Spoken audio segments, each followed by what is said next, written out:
That is quite a good observation. Right now, I can tell you we are not operating on any profits. Wow. What we are doing is actually to make sure that we are able to meet the costs.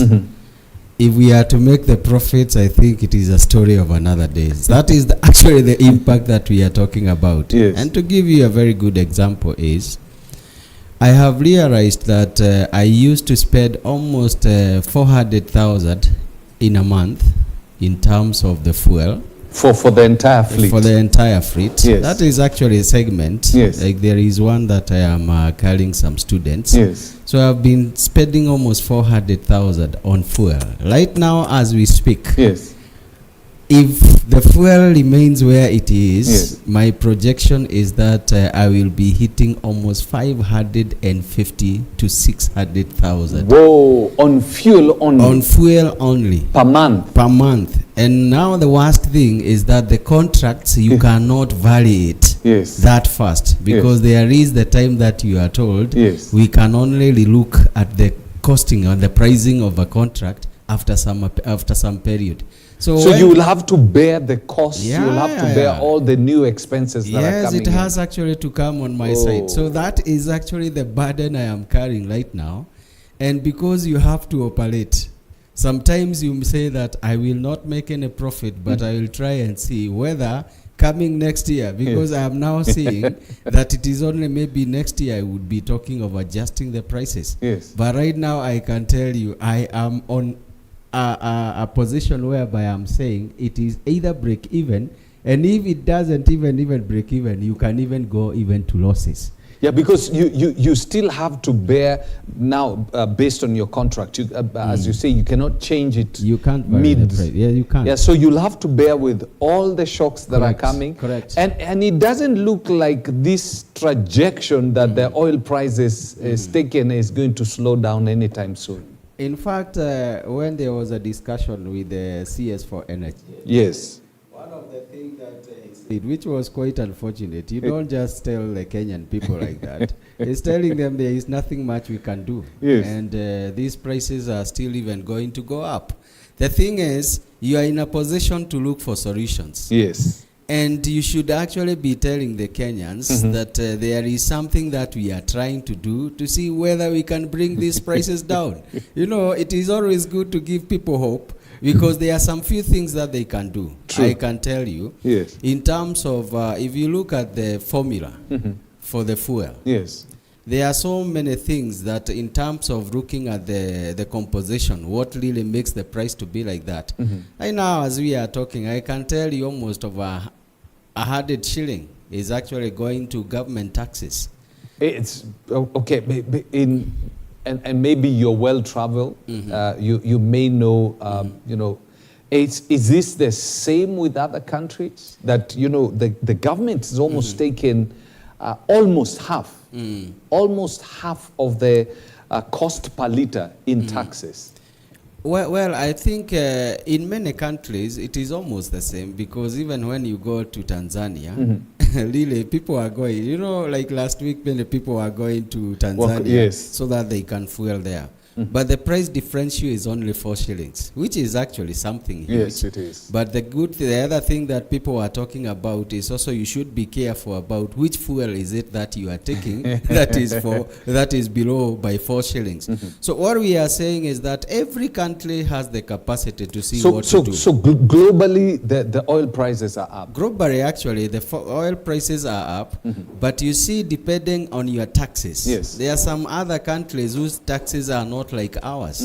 You find that at least they are able to adjust. You see, like the time that the former regime was talking about subsidies.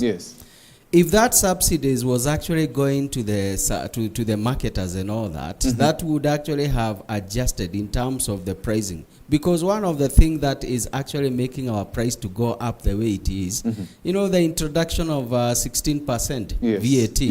It has been on 8%. It went out there, When the regime realized, and it is the member of parliament by that particular time, they realized the prices where they were, actually they held and they said, let's not increase the VAT for fuel from 8%. It was actually proposed long time, 16%. It was a conditionality by, yes, by the IMF. Correct. Yes. But it did not take off at that particular time. After looking at every calculations, they realized this will take the fuel prices very high. Yes. And it was held at 8%. Only recently, this 16% was introduced. So if this 8% was not introduced at that particular time, we would be talking about a different language.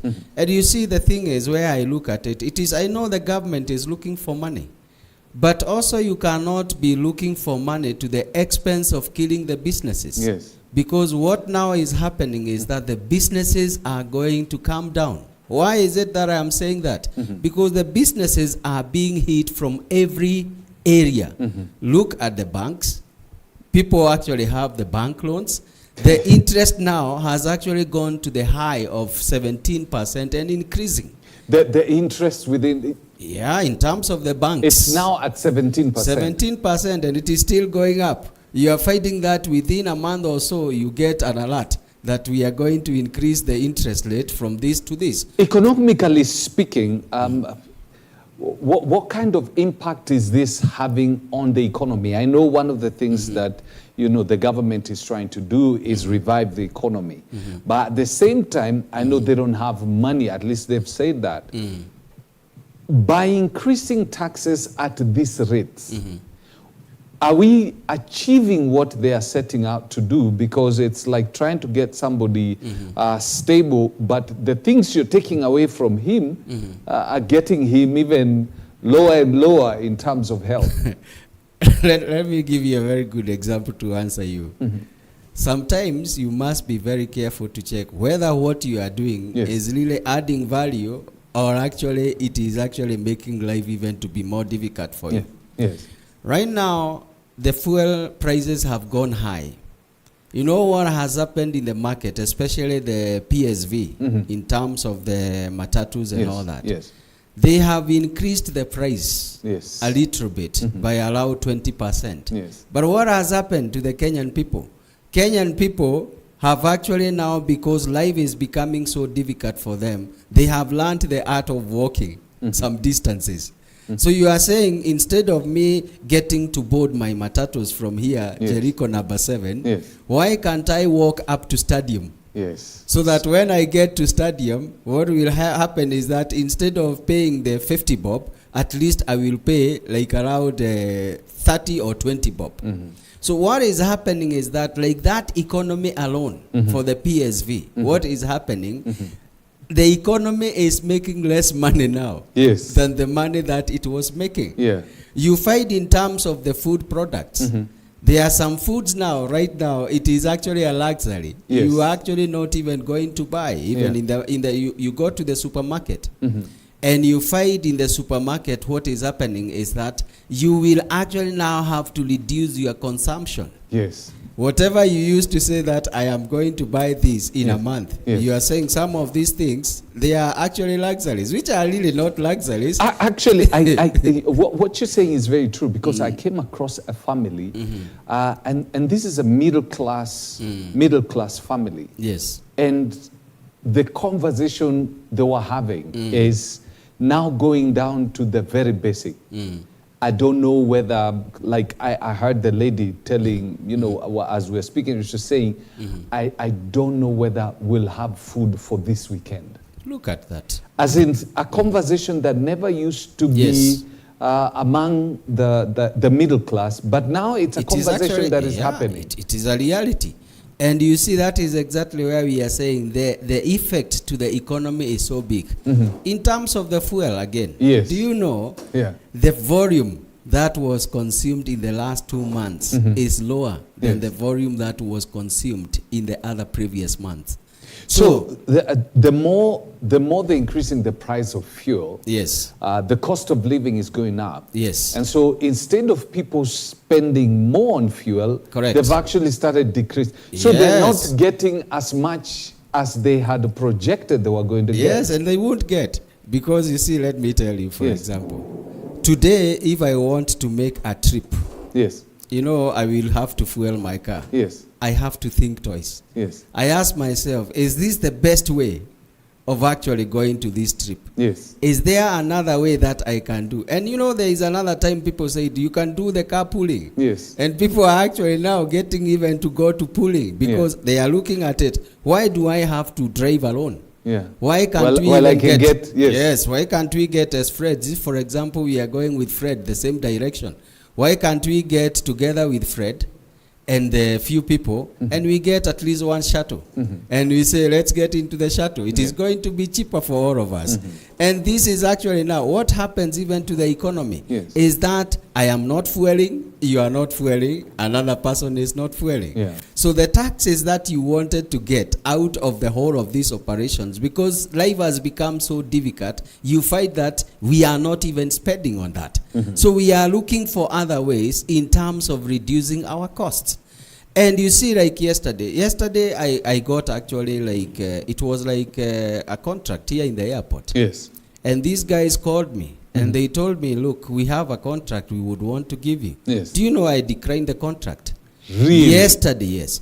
Do you know why I declined this contract? Yes. It's because I looked at the fuel cost and many other things. And I realized yes. I cannot do this. And you see, I said I would rather have my vehicle not work rather than do what you are telling me to do. Because apart from that, there is wear and tear and many other things. Yes. So you are finding that the economy is actually not going to do very well in the sense that there are some things which we used to do. We are not going to do. We're not doing. Yes. Because right now, just imagine with the cost of everything. Yes. If you look at companies are laying off. If you look at the amount of money that is being spent. Yes. I mean, companies are shrinking, and so jobs are not being created, and salaries are not going up.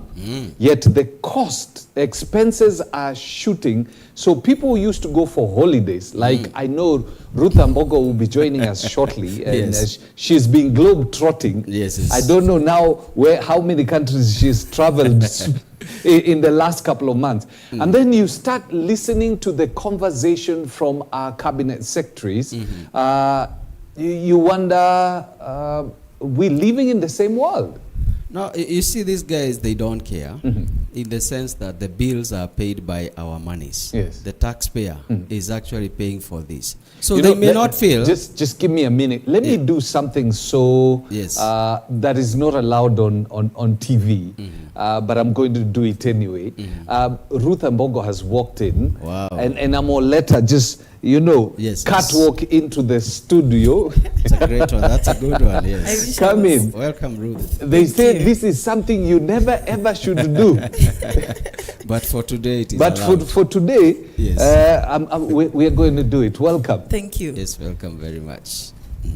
That's Ruth Ambogo has joined us right now. Karibu sana. I don't know which country you've just come from. Oh my God. From what we hear, you've been globe-trotting everywhere. I wish that was the case. Life has become too difficult. We have to be confined to our homes. Yeah. That's the thing. Adjustments which have to be made. Sorry? Those are the adjustments. The adjustments are being made. Yes. And they have to... Now, If I was to quote, you quoted the CS, and I'm also going to quote the CS trade there, some of the statement, because this is a leadership show. If I'm speaking, I'm very insensitive to some of the leaders, some of the people that I'm leading. I'm doing a disservice. Yes. I may be wrong. What did you think? I know CS Moses Kuria has been known to have to shoot from his lips and words. You have stray bullets everywhere. Yes. What did you think of his statement? Remarks. Well, first of all, for me, in my opinion, I think that was quite insensitive. It was statements that seemed to suggest that the government doesn't really care about its people. Yes. Because you see, as a cabinet secretary, you're a representative of, you're the face of the government, pretty much. Yes. In as much as one would want to say, separate Moses Kuria's statements from from the government, he is government. Yes. He is the face of government. He is a cabinet secretary. You cannot divorce him. You cannot divorce him from government. So it is just a way of, I mean, citizens would look at it, and in a way, if you look at it, it could also be an incisive statement. It's a statement that can actually incite people. And it is no wonder the deputy president came up and said that, you know what, leaders who speak in such manners should be able to apologize to the people. We are insensitive to the people. Given as it is right now, we are already suffering the high cost of living. You know, Kenyans are finding it unbearable, and the government is continuously taking actions that seem to suggest that, you know what, life is going to be harder for you.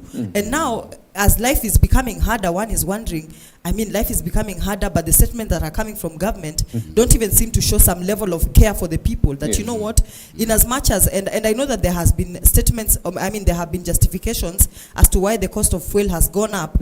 And in as much as you'd want to justify that, you still have to be sensitive to the people's feelings about the state of the state of the nation and how life is difficult at the moment. So they were quite insensitive, in my view, quite unbecoming of a leader of the stature that he is, and not just of the stature that he is, but of any leader whatsoever.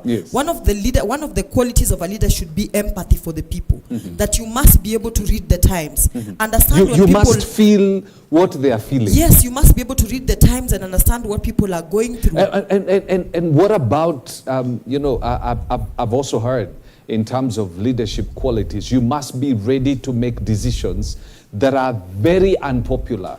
Oh yes, in as much as you're making decisions that are very unpopular, how do you convey the same decisions to your people, you know? It is one thing, and that's why I said that some of the things that will happen in this country that will cause the cost of living to go up might be things that are beyond the government's control. If you remember, in the last regime, one of the problems that the last regime had to encounter was the war in Ukraine, and the war in Ukraine, which affected the prices of cooking oil and other consumable goods that we import from such countries. And the country had to bear the brunt. I mean, the people had to suffer the consequences of what is happening away from our country that was beyond our control. But you saw the manner in which the leadership conveyed the same, you know, like the manner in which the leadership would communicate and say that, you know what, this is beyond us, it is above us, and there's nothing we can do about it. And people understood. But when you speak in a manner that is so abrasive, you don't want to give credit to what is happening. You don't care about what Kenyans are feeling. It doesn't matter that you have to take certain actions that might be seen as above your control, actions that might be seen as actions that would be unpopular. But how do you convey the same to the people? So the biggest gap that we have now is the communication of the policies that are being implemented, the why, and that's where the problem is at. Well, I think, as Luth is saying, if, for example, I have some water here, and I have already what we are consuming right now, when it gets to halfway, there are two ways of communicating. I can say that my cup is either half full or it is half empty. Those two statements, they have a very different meaning, in the sense that if I say it is half full, I am positive in what I am talking about. If I say it is half empty, I am looking at lacking, you know, the negative part of it. So what is happening is that in terms of the communication, we have very immature, and let me call them very immature talks. That's a very strong statement. It is strong, it is strong, but it is immaturity. It is because you cannot tell people to go and dig their own well. What kind of a language is that? And that's where she is talking about empathy. Are you empathizing with your people? Because telling them to do such kind of things is actually cruel. It is something that should not come from the voice of a leader. Because a Kenyan looking at you, and you are actually giving that Kenyan a solution to that extent, it actually tells us that you don't know what you are doing. And I think one of the serious issues, and I think even the president actually one day, when he was actually doing something on performance management, he looked at the people, the CSs, and he told them, it is quite unfortunate, most of you don't know even what is happening in your own ministries. It is actually pathetic And I think this loyalty, whereby we put people in positions because they actually helped us to garner votes, it's something that really need to calm down. We have Kenyans who are qualified, Kenyans who can think solutions, because these are solutions that we are looking for. As Ruth has said, even this issue of fuel, it has not started today. It started a long time ago. But the way it was communicated, and you can see the same regime we are talking today, they actually said it is not the effect of Ukraine. It is not the effect of Russia. But now they are actually speaking a different language. But then what we are saying is, let there be maturity in terms of leadership. Do you see a time, because this is something that happens in most institutions, in most countries. You can push people up, only up to a certain level. And are we getting close to that level? And is the government aware that there's a point you take people to and they can take it no more? They can break. Yes. Well, I've always said that when you see a people that are resilient, those are people who you should be very careful. You should be very careful as you handle them, because a resilient people or a resilient community is a community that is also quite volatile if pushed to the ends.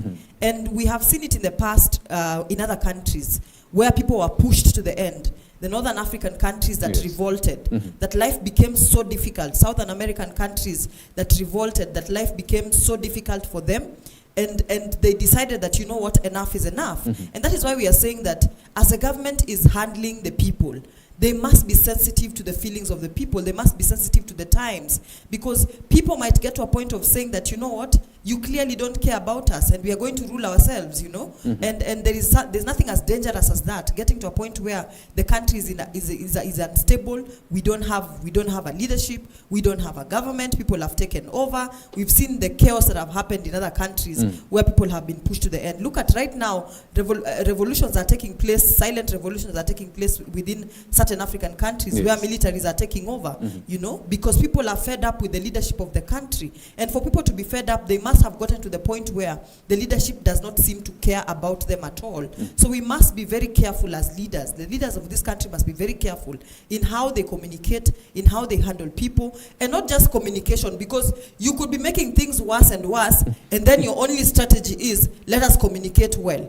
Can we have the government sit down and review some of its policies? Because when you look at the promises they made to the people versus what they are doing right now, these promises and what they are doing right now don't go hand in hand. So is it time for the government to sit down and review, you know, come back to the drawing table, revisit their manifesto? Because when they were telling us that life would become easier, when they were telling us that they would even lower the taxes, when they were telling us that the cost of goods would come down, that the cost of living would be bearable for the common mwananchi, the hustler as they called them, then they knew that they had a way to do it and make it possible. So it is about time they need to review, sit down, come back to the drawing table and ask themselves, is there a way in which they can review some of the policies?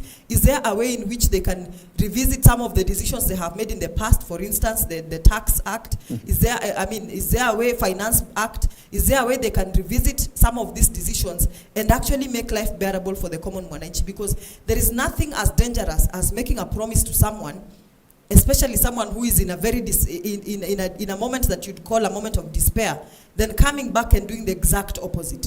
That is a recipe for chaos. What about the explanation that they've been giving, that, you know, before we came in, we thought the coffers, I mean, there was money, but these guys they stole the money, so we got in and the coffers were empty. So we cannot fulfill the promise. We have to heal the country first, then fulfill the promises. You know, we have a government that forgets what they say, goes back on their word, keeps rewriting new statements that contradict statements they have made in the past. Remember when they came in, they said they found empty coffers. Now look at, in fact, it's not just, forget about the statements they make. They said they found empty coffers, and yet as of yesterday, a report came out that indicated that within 9 months, this very government that found empty coffers has spent over 1.4 billion Kenya shillings on travels alone, and about 4.8 billion shillings on travels plus hospitality.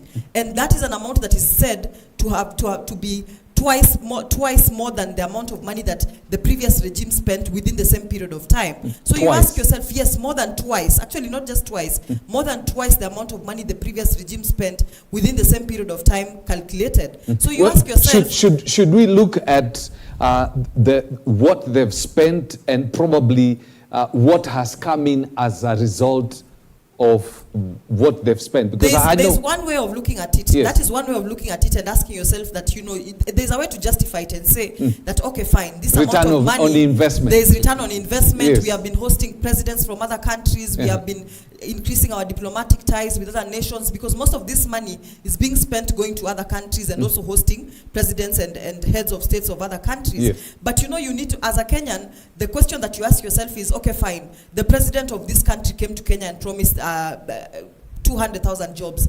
The question that a Kenyan would ask themselves is that, where are the jobs? At what point do we start now applying for these jobs as ordinary Kenyans? We are not seeing jobs. If anything, companies are actually shutting down. Employees are being sent home and being written off. People are being sent home. So you're asking yourself that, what indeed, if that is the way to justify the amounts of money that have been spent, you ask yourself then, what is the value? You're not seeing the value as a Kenyan. And then are we expecting the returns too soon? Well, let me just jump in a little bit, Fred. The thing is, when we put you in leadership, the bus stops somewhere, and it stops with you.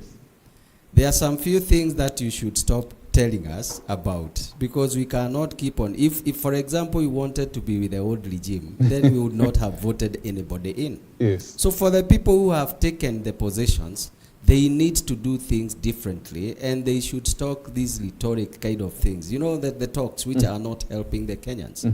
The thing is, it is not that we are expecting the returns too soon.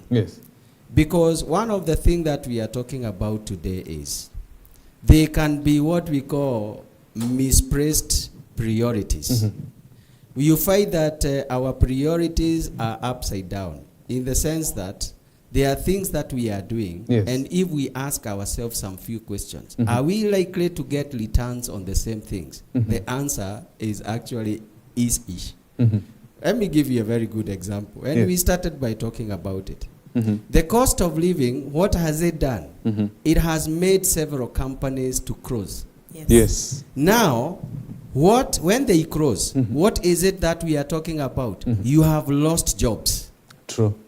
Closing the companies is actually losing jobs. And you are actually coming and telling us you want now to introduce, in terms of the taxes, a levy for housing.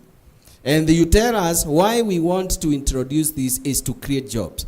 Why would you be losing some jobs and creating others? Isn't it a contradiction?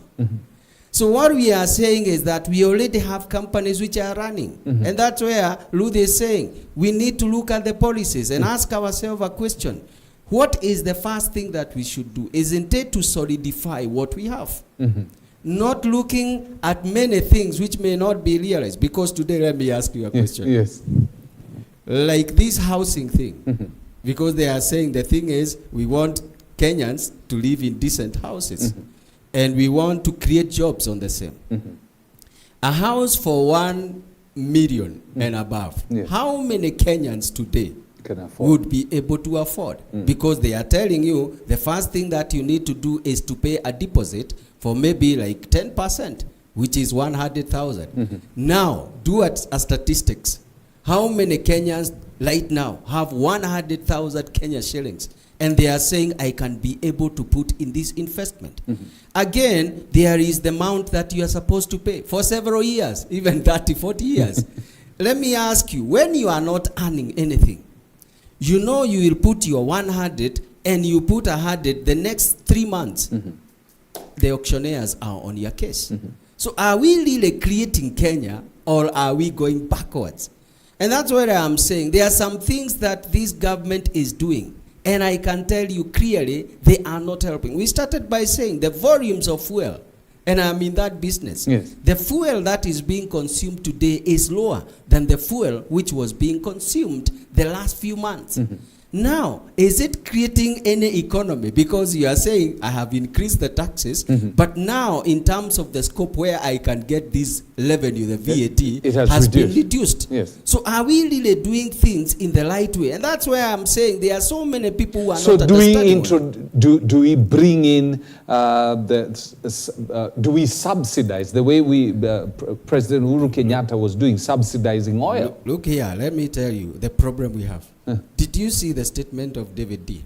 Yes. And this is exactly where we are saying, you may be communicating, but that is careless again. Yes. You are coming to Kenyans and telling them, we only try what we can. Whatever happens, we leave the results to the future. That is actually a very careless statement of a leader. In the sense that you cannot just be doing something. If you hit a loss of 10 billion, you don't care. Yes. At least I did something. Yeah. Someone should be put into accountability. Why did you make such a decision? Because we are saying some of the things these guys are doing, I can tell you, Fred, there are things when we look at them, we realize there is a very serious problem in terms of how they are thinking, how they are taking Kenyans. And today I can tell you, it is unfortunate, but you know Kenya is united right now. And I will qualify my point. It's united. Can I tell you why I am actually telling you this? And I know even Lou is wondering what is it that I am talking about. Yes. Kenyan for the first time are united, and we need to pray to God about it. And I will tell you why I'm saying this. Is united on one thing. Every Kenyan is anointed, apart from the MPs and the top leadership. We are united on annoyance. We are very angry about the performance of this government. Everybody, right now, it is not what even. In fact, Honorable Raila said another day, it is not that we are going to the streets again. We won't go. Why do you think he is saying we won't go? It is because now today, if he switched, if he put a switch like this, Kenyans are united. It doesn't matter where you come from. You may come from Mount Kenya, you may come from Nyanza, you may come from Rift Valley. All of us are suffering and suffering in a very big way. And this is a position that we are asking. Are our leaders listening to the voices of Kenyans? Are they? Because what they are doing is actually something which is hurting the Kenyan people. What if they have their backs against the wall? Yeah. Because I'm trying to look at why some of the decisions are being made, knowing very well the possible consequences of the decision. Yeah. What's the possibility that they have their backs against the wall and there's no other way out?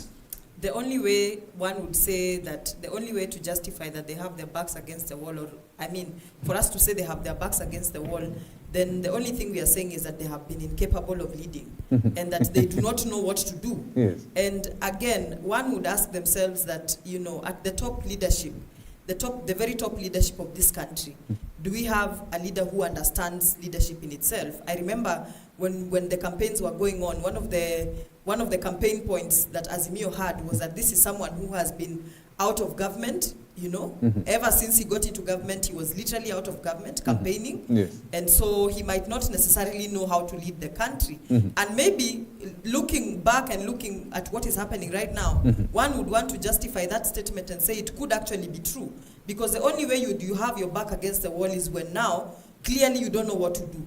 Other regimes have been in power, they've had challenges. The previous regime did not just have the war against Ukraine as a challenge, but they had COVID as a challenge, which was a huge challenge.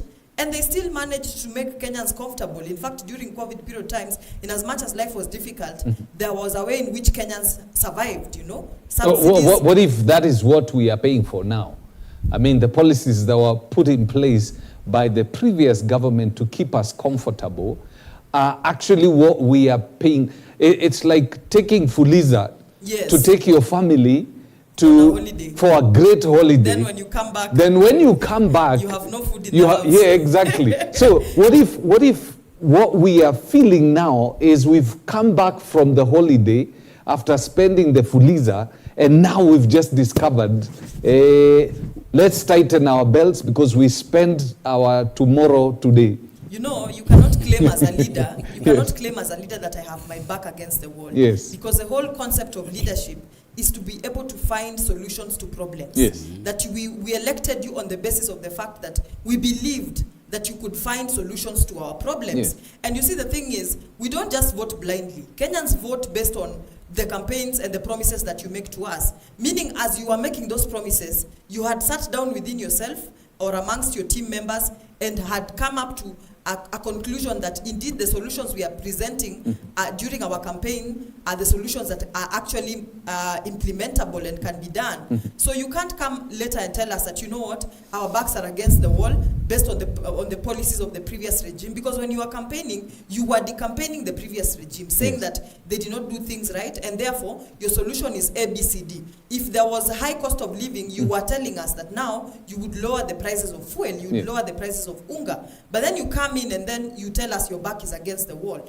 Clearly, surely, when you were telling us you'd lower the prices of unga and the prices of fuel, were you lying to us, you know? So I think that you cannot, as a leader, claim that your back is against the wall completely.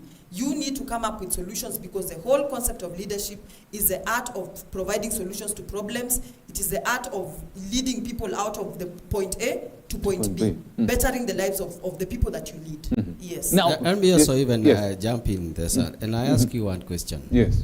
How many people do we have in Kenya right now? We have 50-something million. 50-something. Yes. Out of the 50, I guess that in terms of the adults, people who can be able to go and look for something to do, it could be like around maybe 20 million or so. Yes. People who are able to move up and look for something to do. I want to echo something that Ruth has said. Leadership is more to do with solutions. And I want to give a very practical thing, because it is good we don't just talk, but we also give some few ideas about what we think is not working well. Let me say one thing.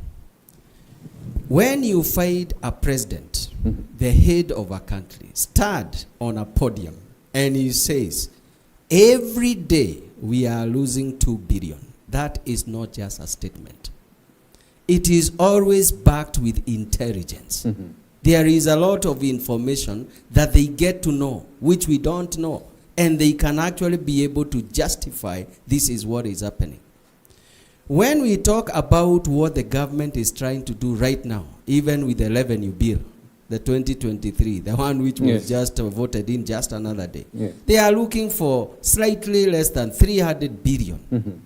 When we talk about the corruption cases which are going on, and there is nothing much we are saying that this money, you only hear today, there is actually, we are dealing with corruption. After several days, we are silent about it.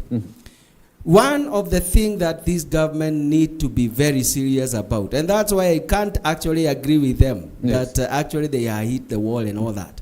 Because one of the things, the money they are looking for, if they can make sure that the systems and the departments are seamless, they are doing the right things. Some of the money that is going to the waste can actually be something that is helping them to make sure that the prices of commodities have been brought to a place where every Kenyan is feeling at least things are hard, but there is something that the government is doing. So they can be able to divert the monies that is going to the waste and come to be able to help them to stabilize the economy of this country. That's number one.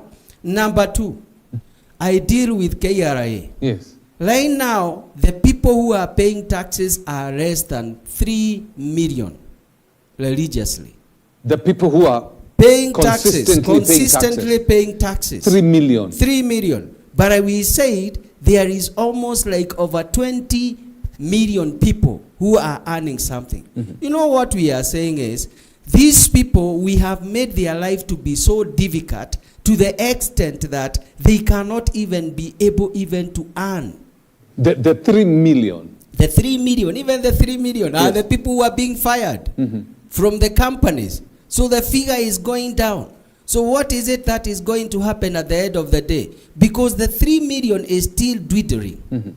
And the other 17 million, we are not making a conducive environment. so that they can be able to do something which is productive. And when they do something productive, I can tell you, today, Kenyans can actually pay taxes when they are happy. Why? They can pay taxes when they see my tax. It's when I pay, something happens. But if I pay my taxes and I get to hear there is actually a deal that is happening here, whereby, like now, remember, like this KEMSA thing, they keep on coming every time and then. You get to hear such. Kenyans will actually look at each and every other way to evade taxes. I was actually reading, Koske actually said it, CS. It was talking about somebody whose people are not going on leave in government, the civil servants. There's a gentleman who's not going on leave and has 200 days pending. And he says, if this guy was told, go on leave today, he'll be out of work for 2 years. And he's saying the reason why they're not going to work, they're not going on leave, is because of the kind of deals they cut in the offices. Correct. So nobody wants to leave their office because you leave and then the skeletons are discovered. Correct. So, and also when you leave, the food chain is broken. Someone else takes over. True. And do you know also, in terms of that, you see, that is actually, do you know why? That is exactly the corruption issues that we are talking about. And number two, do you know how expensive the leave is? How expensive the leave days are? Because you're paying somebody at home. Not even at home. Yes. Leave days, when actually you are paying them, calculating the leave days, you pay them 1 point something. If, for example, I have left the organization, you will pay me 1 point something. It is an expensive thing. So these guys, they know they have a lot of money sitting somewhere. Apart from just the issues of corruption, they already know they will leap off this ministry. A lot of money. So these are the things we are saying. If the government cannot go down, crack down on corruption and change some policies, because I tell you, and when I talk about this, I'm very passionate. Do you know today, if you told me to go and do anything for the government, I will think twice.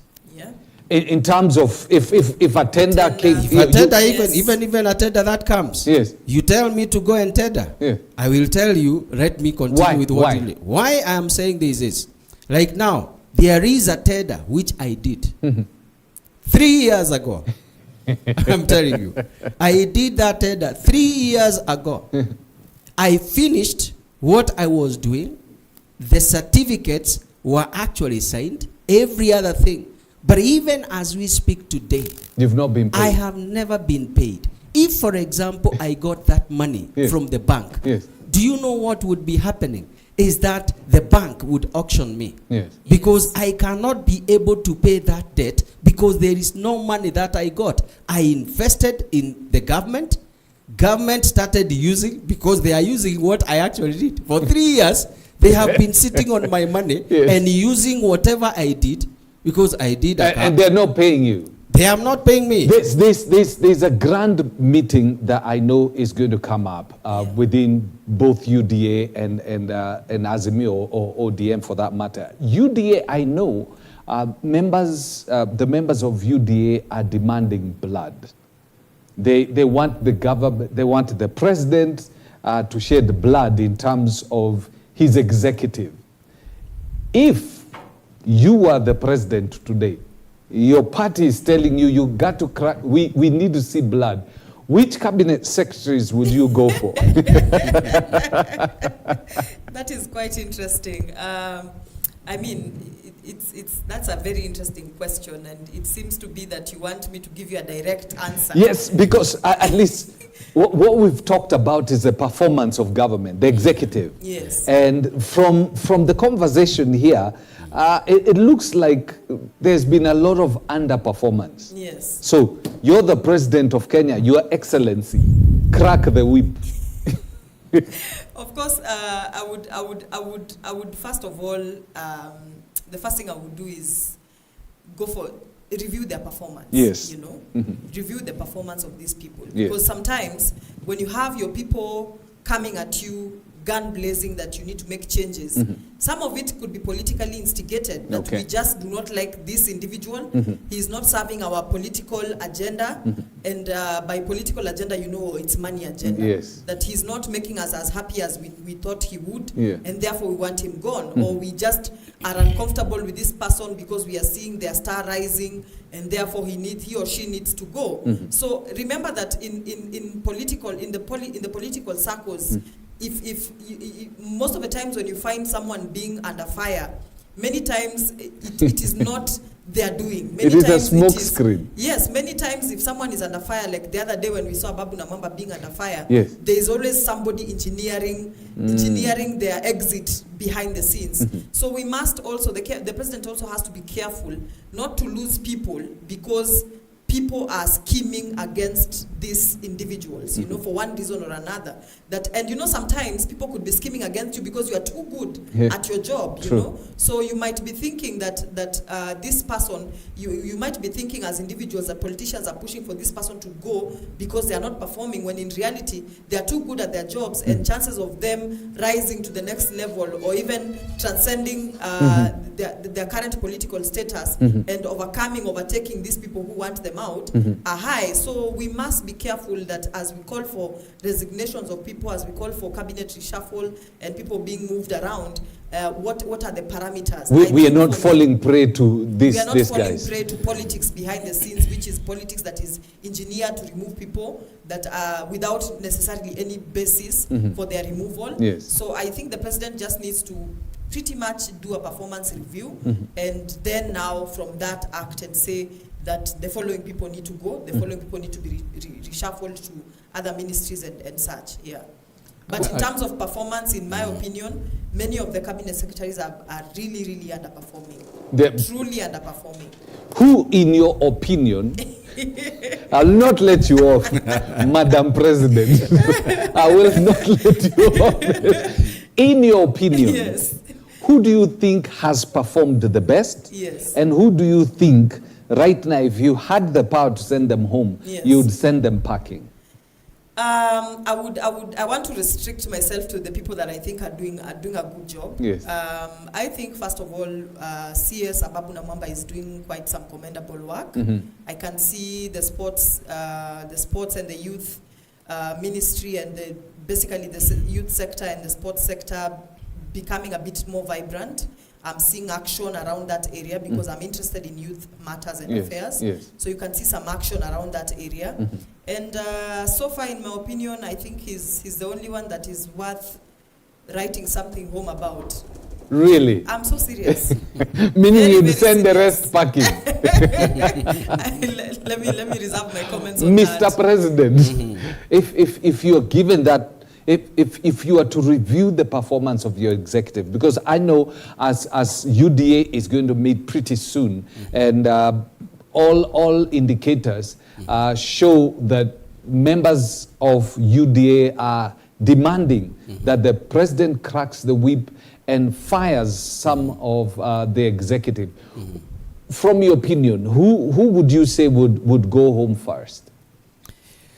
A difficult question. And why I say it is difficult is because what we get to see is actually in the media many times. Yes. And what you see in the media is not necessarily, it is not necessarily what is happening on the ground. Yes.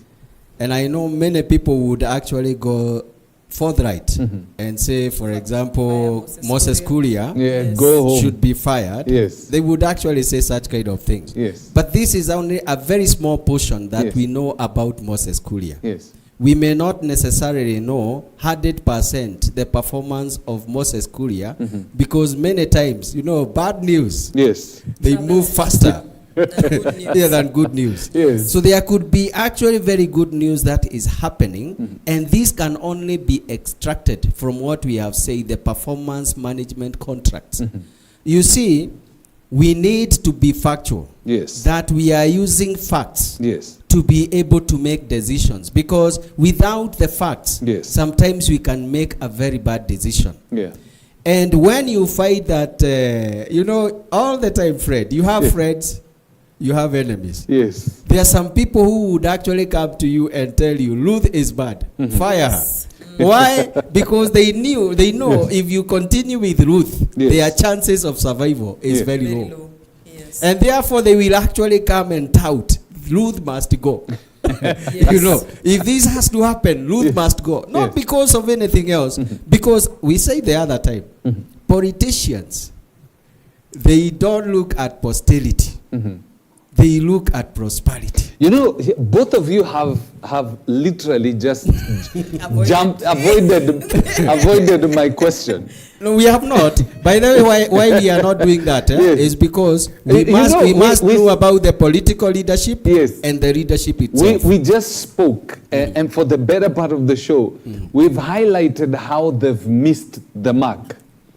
Good. But now, when it comes to saying this guy has missed the mark, none of us want to take the bullet and say, yeah, this guy is the one responsible for it. No, like that. Let me ask you. Let me ask you a question. Yes. And why we are not avoiding. Yes. Let's talk about like the CS for energy. Yes. Literally, apart from some few statements he is making which are not very good. The fuel, there are several things he cannot change. Yes. The barrel. The cost of fuel. The cost of fuel from the production, from the origin. Yes. There is actually a price he cannot control. Yeah. But there is something that they can do as a government. So when I come and say that the CS for energy should go home, because the price has gone to 211. Yes. I am not being fair to him in the sense that he is not the one who came up with the calculation, you know, the formula. Yes. He is not even the one who is controlling the formula. Yes. So I may actually be sending him home for something which literally he is not 100% responsible for it. Yes. And that's why we are saying the person who should be fired, because that is what you wanted to hear. The person who should be fired is, we must sit with your contract. There is what we said, these are the things you need to do. Yes. Have you done them? If we find that you are not scoring to an acceptable level, it doesn't matter whether it is Kidiki, it doesn't matter whether it is the person that Luther has talked about, Ababu. They should go home. It doesn't. Sometimes it is what we are saying. Let the systems be able to filter for you who should go and who should remain. And we separate politics and actual performance. Is that even possible? That statement of separating politics, is that even possible in Kenya? It is. It is. Why were they saying? Do you know there is a docket? Musalia Mudavadi. Do you know what he is actually doing right now? And that's why they are signing the contract. If the government is serious about this, they can remove politics and they fire people out of performance. You are telling even like the people from Kenya Kwanza, we cannot keep this person even if they come from your region, because these are the facts. The other person, Ababu Namwamba, he is called 90%. Your person is scoring 30%. So what do we have to do? These facts are actually very adamant. Facts will not change. And they will actually look at them and you see, this yenyewe, there is nothing this we guy can didn't do. perform. You know, for me, in my opinion, I think if we had a system of meritocracy when it came to appointments of cabinet secretaries, then what we are suggesting here would be very possible. That we are purely looking at you from the basis of your performance and nothing else. Unfortunately, the system that we use to appoint cabinet secretaries in our government has always been the political reward system that he talked about earlier. That, you know what, I'm appointing you because during the last election you contributed 30% to the vote basket in my campaign. Therefore, it becomes you see, when that is the system of appointment, it becomes very difficult to fire some people. Because you start asking yourself, how do I fire someone whose region brought me 40% of the votes that I got to get to power? So I think at the end of the day, we might want changes, but unfortunately we will not see those changes because of our political system and how it is structured. That the only change we will see is people being moved around, which doesn't really change things much, because if I was in the Ministry of Health as a cabinet secretary and I was incapable of performing, and that was the original ministry I was assigned to based on my qualifications. Because remember, in as much as we are rewarding a region, sometimes they also look at qualifications. Like for instance, the current cabinet secretary for health is actually someone who went to medical school and she understands the medical world. But then now, when we say that, because of the system that we have today, the most the president might do is move her to another ministry. But then if you move her to the Ministry of Tourism, what good will you be doing moving her to the Ministry of Tourism when she has absolutely understands nothing to do with the Ministry of Tourism? So it is the problem with our systems, it is the problem with our how we appoint people in this country, and that is why it becomes impossible for us to say that, you know what, we are going to fire you based on your performance. Yes. Now, as we bring this down, one of the things that I've noted, and I can see we have actually no time, one of the things that is being noted is the tough wars that is going on within both outfits. On one side, you have I think UDA SecGen Malala, who seems to be seeking to become the point man from Western Kenya. It looks, and if you look at, Azimio or ODM for that matter, there's also a tussle because the people can see that Raila is in his sunset years. He's about to exit, and people want to take over the reins. From your thought, Ambogo, you have interacted with these political parties. You're not a stranger to them. Yes. Do you ever see Malala unseating or succeeding in what he wants to do? He's saying that ANC has to be folded, the Kenya has to be folded so that they come under him in UDA. Do you ever see him unseating these two leaders who've been there for long? Well, that by the two leaders you mean Wetangula? We have Wetangula and Musalia Mudavadi. Yes. Well, when you look at it in terms of the influence that these politicians do have on their people, first of all, we must look at the influence that all of them do have. Yes. Malala, as it speaks, was not elected in the last elections. He unfortunately did not clinch the gubernatorial seat as he hoped he would, and now he's the Secretary General.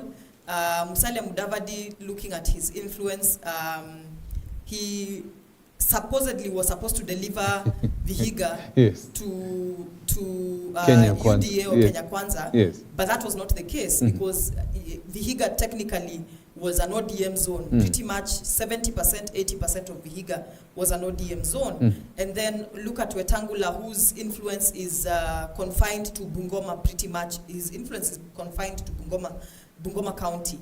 But he's the speaker, he's the speaker. So the power dynamics are a bit complicated, but then again, Malala's strategy seems to be one that is trying to capture the interest of the younger voters, because remember he has his Super Cup that he does at the end of every year, or rather every year.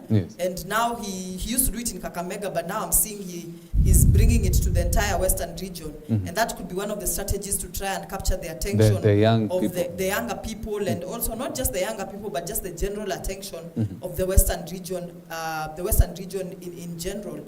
So, and also, that as a Secretary General, you sort of are a national leader. You are sort of like a national leader.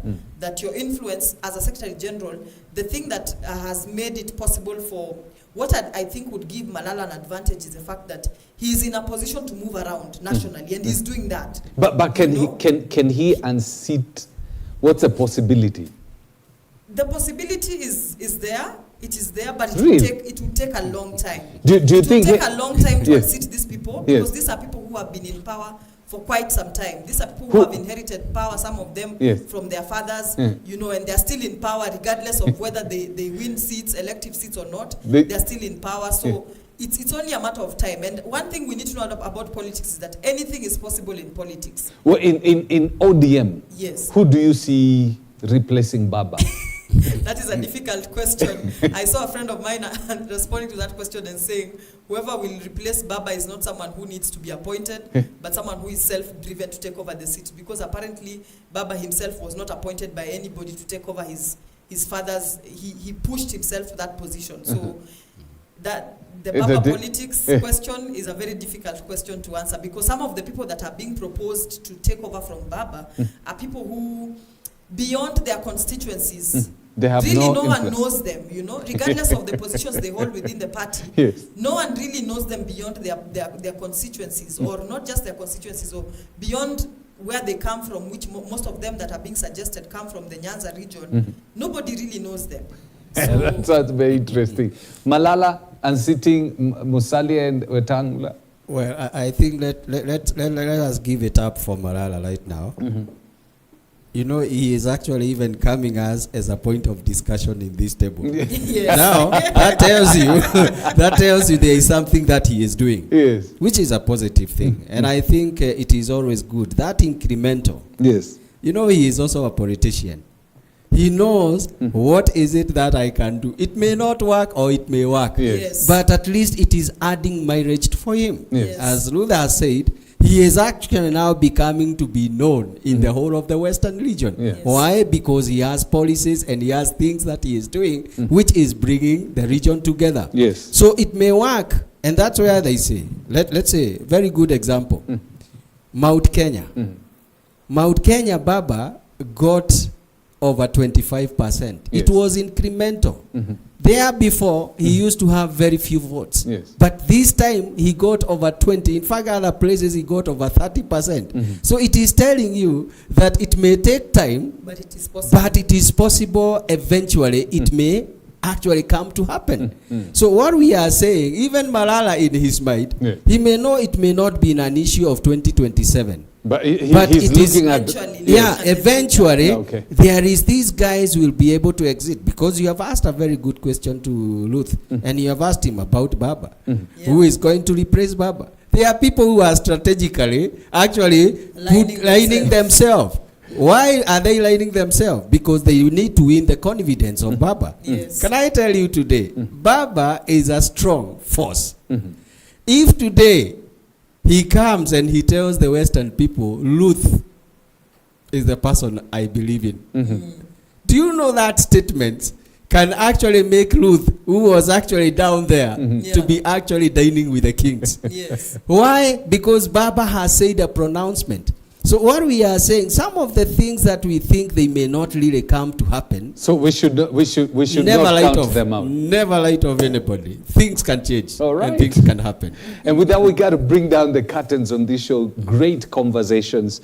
That's how it goes down at EBN when we are talking about the leadership challenge. Leadership is everything. If we are not happy with what is happening, it all comes back to leadership. Everything rises and falls on leadership. So make sure the decision, whatever decisions you make, in as far as who is going to lead you, you make sure it's not based on because he's a Kikuyu like me, a Kamba like you, Luo. That should be the last thing that you consider. Because after all is said and done, when he gets there, the only thing he's taking care of is his family. So with that, we got to bring down the curtains. Thank you very much, Rose. Ruth Ambogo, and thank you very much, David. Thank you very much. By the way, Ruth, you've not touched dawa. We prepared dawa That's for why you. my voice was very, I've taken some. All right. Yes. Ruth is not like us. As we do like this. drink it. She actually take a sip and she feels it. Like a queen. Yes. And talking about queens, we'll be talking about daughters of the kingdom later on during this broadcast. So please don't go away. Thank you very much.